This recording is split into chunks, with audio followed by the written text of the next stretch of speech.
Powerhouse. We've got Casey Hamilton from Rivian. Welcome to the stage. Let's get him up here. We got Dirk and we got Justin Lewis.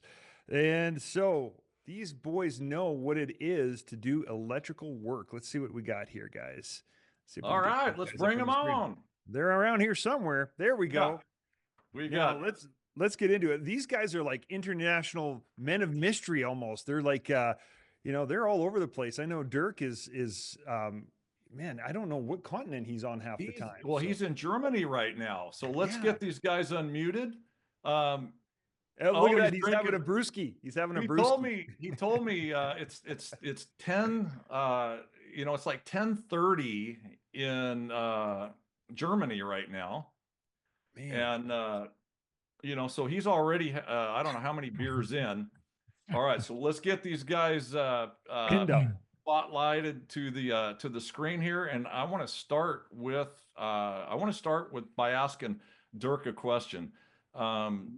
This guy is like to me, he's like the guy I go to whenever I want to know anything about emerging battery technology. Dirk, how are you, man? You still awake? Yes, I am. So Yeah. just watched a Bayern Munich game with my friends, so in Germany, and have a beer from Munich, of course. So that's how it Nice. goes. Yes, yeah, all good. Yeah. I'd love to have one. So, dude, uh, Yeah. tell me what's next. What kind of emerging battery technology? Because we know that what we have now is some pretty interesting technology. It can hmm catch on fire and some other things if improperly handled. But what are we looking at in terms of battery technology coming our way? When I see the current trend from battery chemistry perspective, then we were a long time was the NMC chemistry dominant in our industry, and it's changed more to LFP technology, what is from a safety perspective a little bit safer than when there would be catch on fire. It's more like an off-gassing event instead of a really high temperature fire. When I'm looking to Casey, for example, Lucid would be one of the prime manufacturers who change their chemistry slowly more and more to LFP. What is also a little bit or more on the affordable state. But when you look now in a long term, we always talk about solid state batteries. Yeah, That's tell us about that's solid state. it's a great technology. It is gives you from an energy density perspective an extremely long range. It's extremely safe. It has not when we say solid state, it means that technically the electrolyte is not in fluid. It's not in, and that helps a lot with stability and safety. So that's But what the they mean by product, that's what they mean by solid state. yes, Is that is it a lighter technology or is it about the same weight? the most difference is that you don't have a fluid in the electrolyte. So, and that brings you more and more safety. Then the fluid is what vapors, when we have an event, we call it always a thermal runaway. The Mm. fluid is what vaporizes, what produces hydrogen, coal monoxide, carbon dioxide, and you get and also hydrogen fluoride. So that's the chemistry what goes into the air, and this is highly flammable, and that's where we get the fire problem, and this is eliminated by that. Yeah, The but problem. what about the weight Mm, factor? Is solid state mm, heavier or lighter, mm, or about the mm, same? I would say about the same. It's not much of a weight. It's more like it can store more energy, and then on the other side, it's extremely expensive. So right now, from a production perspective, yes, we can do it, but is it something what a manufacturer would go on it and pay thousands and thousands of dollars more for the battery? Right now, not. So Yeah. I would say let's wait a couple of years until we get the price for production down. Yeah. I'm a believer in, for example, sodium ion chemistries, much cheaper to produce, but the energy density is not like a solid state. So we will see coming into our industry a lot of different chemistries and see where is now the winner at the end of the game. And The winner So is, you of called it course, driven. sodium what? I'm not familiar with So, so all yeah, your sodium sciencey ion, chemistry terms. sodium ion chemistry. When I say NMC, it's a chemistry what is based out of nickel, magnesium, and cobalt. That's currently the most, let's say, chemistry what is most affordable, highest energy density, and that's what most likely all manufacturers using. But yeah, NMC or NMCA, then they're putting aluminum into the mix. So there's a lot of chemistries floating around. But as I said, and when I said LFP, that means iron phosphate. So as you said, yeah, I know I'm a little bit in my nerd language here. I should explain that a little bit I don't more know about you, easier. Ryan, but Yeah. I'm feeling like this. Yeah. There's a few shots Uh, fired way Just above because my you're head. in no, Germany doesn't mean you have to speak Yeah, German. you don't have to I flex on had too us. much beer. I had too much beer, Casey. Come That's on. so Casey, Justin, I know how important customer experience is to you guys, and tell us a little bit about the differences. Maybe Justin, start with you at the shop level. Casey, obviously you see it from a manufacturer level, but customer experience, an EV owner compared to like an ICE vehicle owner, what are you seeing as the main differences? How are you adapting your approach towards an EV customer? So EVs, we're in a very highly charged EV market up here, no pun intended. Um, it makes up about 72% of our overall delivered vehicles a year through our shop. Wow. The customers with the EV cars are very engaged with their vehicles. So they're love every attribute. In fact, I've had one Rivian customer that told me that he didn't like it was only because he had 36 miles on it before he had his first collision. So outside of that, it is phenomenal, right? So the customers are very engaged. They're very techy. A lot of little bells and whistles technology wise on the vehicles.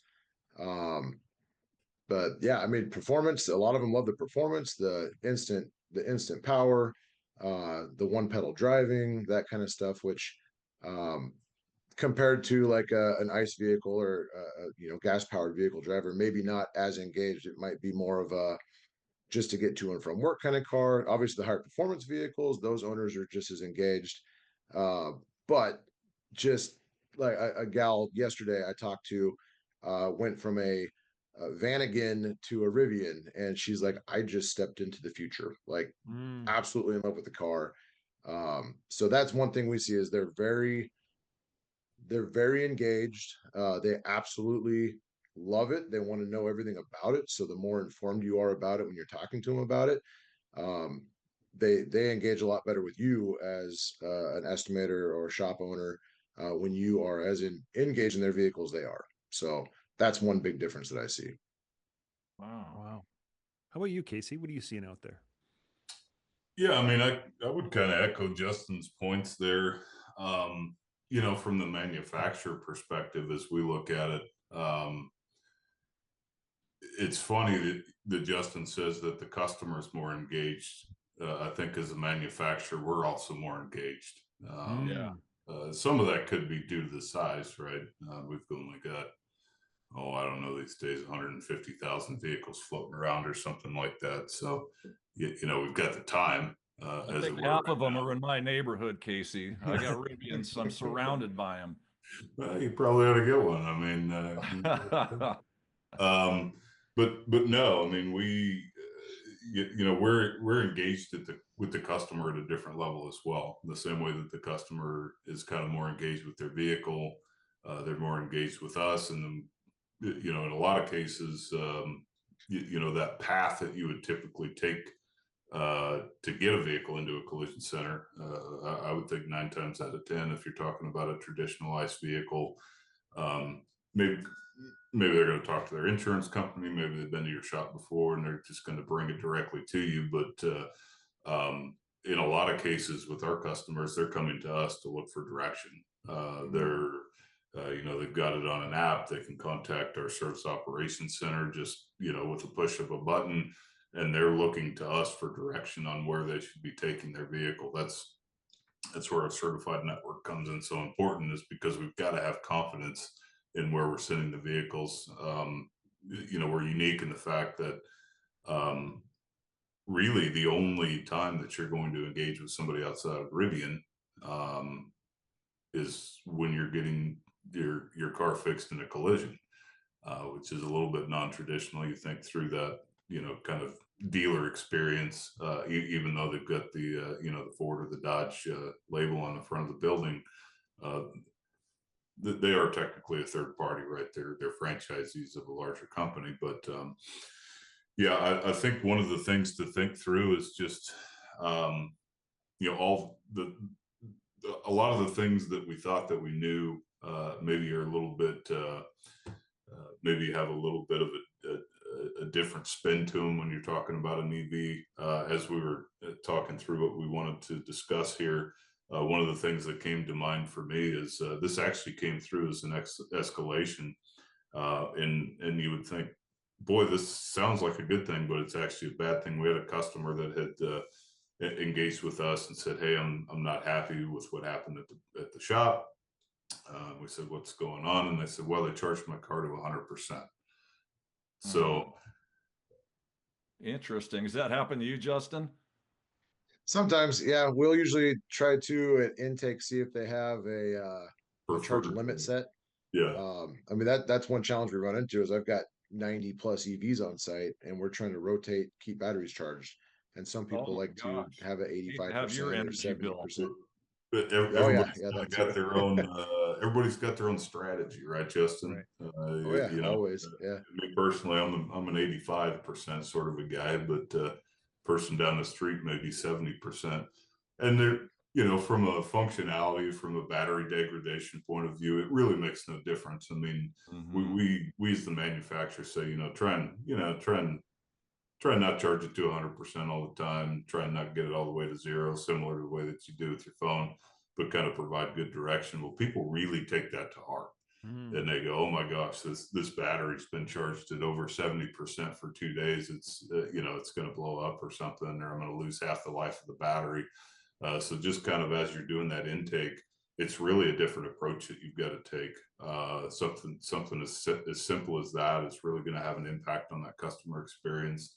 Making it is a connected vehicle, making sure that you've got the vehicle in service mode.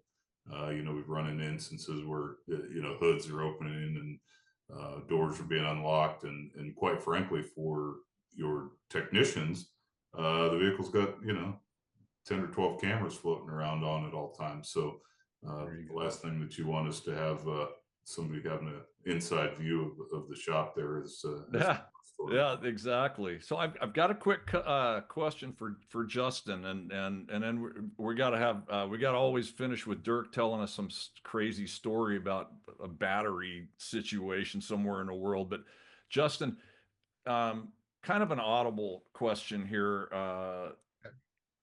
You talk about the engagement of the customers. They want to know, they want to understand the repair planning process. It's just a kind of a slightly different mindset for some of these folks.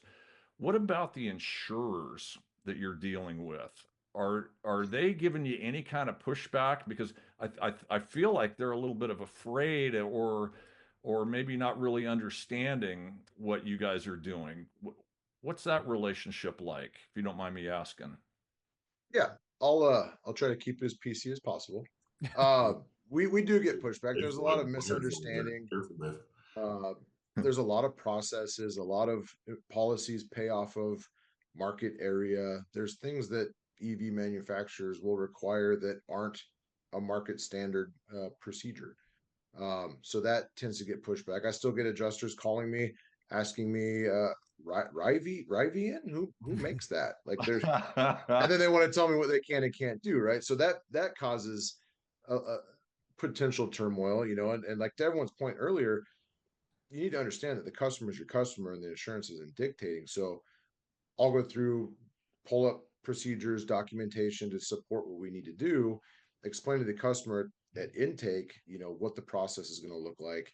It's a different vehicle, right? They may not be familiar with what we're working on or how the processes work for this particular brand, and set that foundation ahead of time so that when we run into those stepping stones and hurdles sometimes of trying to get everybody on the same page, that they understand that that might be a delay. There might be some time that's spent trying to help them understand so we can get them the proper compensation to fix the car properly, right?